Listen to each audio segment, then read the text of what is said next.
नमस्कार प्रिय मित्रगण व कुटुंबगण. मी आपलाच डॉक्टर योगेश पाटील. आपण सर्वांना माहीतच आहे की मी राज्य शासन व केंद्र शासनाची जी योजना आहे आरोग्याशी संबंधित, जिचं नाव आपण सगळे जाणून आहात, एकत्रित आयुष्मान भारत प्रधानमंत्री जन आरोग्य योजना व महात्मा ज्योतिराव फुले जन आरोग्य योजना, याच्यामध्ये मागील 13 वर्षापासून विभाग प्रमुख म्हणून कार्यरत आहे. तर आपल्या सर्वांच्या आग्रहास्तव मी छोटे छोटे जे इन्फॉर्मेशन आहे त्याची व्हिडिओ या ठिकाणी बनवण्याचा प्रयत्न करत आहोत.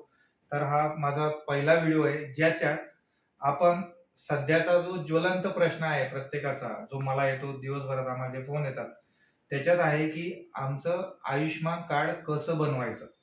तर या ठिकाणी आपण आज आयुष्मान कार्ड बनवण्याविषयी जाणून घेणार आहोत व आयुष्मान कार्ड कसं काढायचं याविषयीची प्रक्रिया थोडक्यात जाणून घेणार आहोत. तर सगळ्यात पहिले आपण पाहू शकतात की आयुष्मान कार्ड कुणाचं बनतं.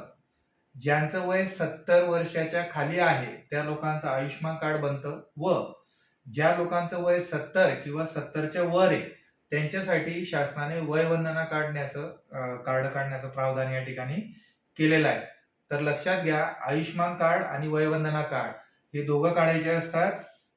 पण 70 वर्षाच्या खालील लोकांचं आयुष्मान कार्ड निघतं आणि 70 वर्षाच्या वरच्या लोकांचं वयवंदना कार्ड या ठिकाणी निघत असतं. म्हणजे एक उदाहरण द्यायचं झालं, समजा आपण एका कुटुंबात 5 लोक आहोत. 5 लोकांपैकी 4 लोकांचं वय हे 70च्या खाली आहे व एक जे वडीलधारी मंडळी आहे त्यांचं वय 70 किंवा 70च्या वर आहे. तर अशा परिस्थितीमध्ये आपण 4 लोकांचं आयुष्मान कार्ड काढणार व जे 5वे गृहस्थ आहेत ज्यांचं वय 70च्या वर आहे त्यांचं वयवंदना कार्ड काढावं लागतं. 4 लोकांना शासनातर्फे 5 लाखाचा जो कव्हर आहे या ठिकाणी दिला गेलेला असतो व जे 5वी व्यक्ती आहे जिचं वयवंदना कार्ड आपण काढणार आहोत त्यांचं अतिरिक्त 5 लाख, म्हणजे एकत्रित कुटुंबाचा कव्हर हा 10 लाखापर्यंत या ठिकाणी जात असतो. तर आपण थोडक्यात पाहूयात आयुष्मान कार्ड बनवण्याची प्रक्रिया. तर लक्षात घ्या, आयुष्मान कार्डचं जे ऍप्लिकेशन आहे केंद्र शासनाने दिलेलं, ते ऍप्लिकेशन मध्ये त्या ड्राईव्ह मध्ये जर तुमचं नाव ऑनलाईन दिसत असेल तर तुमचं कार्ड काढायला मोजून 1 किंवा 2 मिनिटं लागतात आणि त्याच्या 2-3 पायऱ्या आहेत. परंतु ज्या लोकांनी त्याच्यामध्ये लॉग इन केल्यानंतर त्यांना अशा पद्धतीचा मेसेज येत असेल, नो बेनिफिशियरी फाउंड, तर त्यांनी काय करायचं याचा व्हिडिओ मी पुढच्या याच्यात बनवण्याचा या ठिकाणी प्रयत्न करणार. तर आपण तुर्तास धावतं जाऊयात. प्रत्येकाकडे अँड्रॉइड फोन आहे. अँड्रॉइड फोन मध्ये प्रत्येकाने गुगल प्ले स्टोअर असतंच. गुगल प्ले स्टोअर वर क्लिक करायचं. क्लिक केल्यानंतर तुम्हाला सर्च बटनवर क्लिक करायचं. सर्च बटनवर क्लिक केलं की तुम्ही इथं आयुष्मान ऍप म्हणून टाईप करा. टाईप केल्यानंतर तुम्हाला सरळ ओपन केल्यानंतर अशा पद्धतीचं विंडो त्या ठिकाणी दिसते. त्याच्यामध्ये register, are you a beneficiary, yes असाल तर आणि नसाल तर. आता सगळ्यात महत्वाचा प्रश्न आपला आहे की आपण बेनिफिशियरी आहोत अथवा नाही.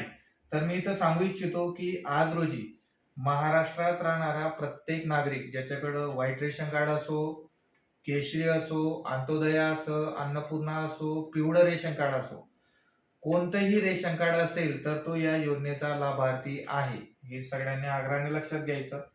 ज्यांच्याकडे काही कारणास्तव रेशन कार्ड सुद्धा नाहीये त्यांच्यासाठी सुद्धा शासनाने व्यवस्थित असं प्रयोजन या ठिकाणी केलेलं आहे. आणि अजून काही माध्यम आहेत, आपण थोडक्यात जसे नेक्स्ट व्हिडिओ मी बनवत जाईल तेव्हा ते सांगण्याचा या ठिकाणी प्रयत्न करेल. तुर्तास आपण कंटिन्यूवर क्लिक करूया, रजिस्ट्रेशनवर नाही. कंटिन्यूवर क्लिक केलं तुम्हाला पुढच्या विंडो दिसायला लागतात, ज्यामध्ये सगळ्यात महत्वाचा प्रश्न, मी पात्र आहे का. पात्र आहे तर मग माझं आयुष्मान कार्ड कसं निघेल. आयुष्मान कार्ड काढल्यानंतर मला स्वतःच्या बॅलन्स वॅलेटमध्ये किती अमाऊंट शिल्लक आहे हे सुद्धा जाणून घ्यायचं असतं. त्याच्यानंतर माझ्या नजीकचे योजनेतील अंगीकृत हॉस्पिटल कोणते, म्हणजे नजीकचे हॉस्पिटल कोणते याची सुद्धा माहिती घ्यायची आपल्याला जिज्ञासा असते. माझा इलाज एखाद्या ठिकाणी प्रिव्हियस कोणत्या हॉस्पिटलला झाला असेल किंवा कुटुंबातला, तर त्याची हिस्ट्री मी या ठिकाणी जाणून घेऊ शकतो का, तर तुम्ही निश्चितच जाणून घेऊ शकता. तुम्हाला कोणत्या प्रकारची तक्रार करायची असेल, काही केवायसी मध्ये बदल करायचे असतील किंवा तुम्हाला काही अभिप्राय द्यायचा असेल, तो सुद्धा तुम्ही या ठिकाणी अगदी साधारणपणे सोप्या पद्धतीने देऊ शकता. इथं तुमच्यासाठी दिसेल की प्रत्येक लँग्वेजमध्ये हे ॲप्लिकेशन कार्य करतं. आपण महाराष्ट्रात राहतो, त्यामुळे निश्चित आपण मराठी सिलेक्ट करून पुढे जाऊ. पहिला प्रश्न जो आहे तो मी पात्र आहे का, त्याच्यावर आपण क्लिक करूयात.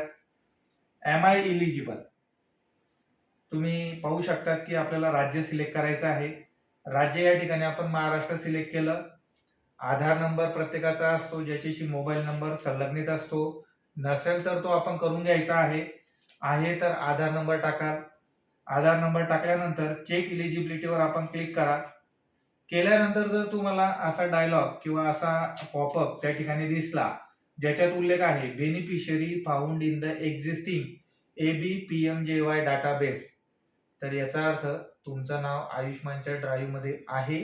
तुम्ही तुमची ई-केवायसी पुढील 1 मिनिटात करून तुमचं कार्ड डाउनलोड करून घेऊ शकता. आपण ओकेवर क्लिक करू.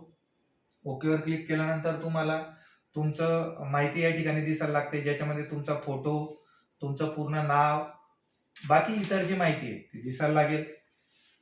आपण त्याच्या पुढे जाऊ. खाली ई कार्डचं जे ऑप्शन आहे त्याच्यावर क्लिक केल्यानंतर तुम्हाला अशा पद्धतीचं माहिती त्या ठिकाणी दिसते. त्याच्यात Maharashtra, PMJY ID, Aadhaar number by default select होतो. तुम्ही ऑथेंटिकेशन 2 पद्धतीने करू शकता, आधार OTP ने आणि फेस ऑथेंटिकेशन. तर आपण आधार OTP ने जाऊ. तुम्ही पाहू शकता की फक्त खाली डाउनलोड ई कार्ड याच्यावर तुम्ही क्लिक केलं की सरळ तुमचं आयुष्मान कार्ड या ठिकाणी डाउनलोड झालेला आहे. तुम्ही ओकेवर क्लिक करायचं. ओकेवर क्लिक केल्यानंतर तुम्ही तुमच्या जो कोणतं ड्राईव्ह आहे त्याच्यामध्ये ते पुढे जाऊन सेव्ह करू शकतात. तर आपलं कार्ड, आपलं नाव आयुष्मान ड्राईव्ह मध्ये होतं, त्यामुळे ते 1 मिनिटात डाउनलोड झालं.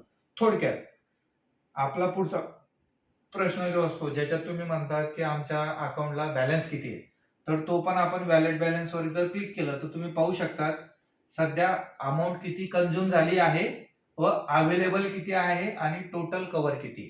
तर हाही आपण पाहू शकतात. आपल्याला नजीकचे हॉस्पिटल जर शोधायचे असतील तर आपण फाइंड हॉस्पिटल्सच्या याच्यावर क्लिक करायचं. क्लिक केल्यानंतर तुम्ही नियर बाय वर क्लिक केला की तुमच्या नजीकचे सगळे हॉस्पिटल, आता हे बघा इथे 45 हॉस्पिटलची यादी आहे, म्हणजे तुमच्या नजीक 45 हॉस्पिटल हे तुम्हाला तुमच्या 5 किलोमीटरच्या परिघामध्ये या ठिकाणी आहेत असं या ठिकाणी दिसेल. त्याच्यानंतर तुम्हाला तुमच्या नावामध्ये काही बदल असेल, पत्त्यामध्ये काही बदल असेल, ते करायचे असतील, म्हणजे याचा अर्थ ई-केवायसी मध्ये बदल करायचा असेल तर तुम्ही ती सुद्धा करू शकता. तर तुर्तास एवढा व्हिडिओ बनवतोय. तुम्ही माझं नाव व नंबर या ठिकाणी सेव्ह करून घेऊ शकता. तुम्हाला कोणताही प्रश्न असेल तर तुम्ही बिनदिक्कतपणे अगदी या नंबरवर मेसेज करा, कॉल करा. माझा नंबर आहे 9405759299 94057592999. धन्यवाद.